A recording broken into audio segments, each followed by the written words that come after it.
سورہ احزاب میں اللہ رب العزت فرماتے ہیں ان اللہ و ملائکتہ یصلون علی النبی یا ایہا الذین آمنوا صلوا علیہ وسلموا تسلیما۔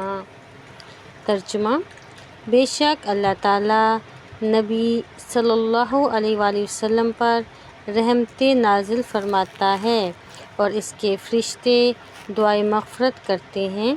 اے ایمان والو، تم بھی آپ صلی اللہ علیہ وآلہ وسلم پر درود و سلام پڑھا کرو۔ اس آیت سے معلوم ہوتا ہے کہ خود اللہ تعالیٰ اور اس کے مقرب فرشتے بھی نبی صلی اللہ علیہ وآلہ وسلم پر درود بھیجتے ہیں۔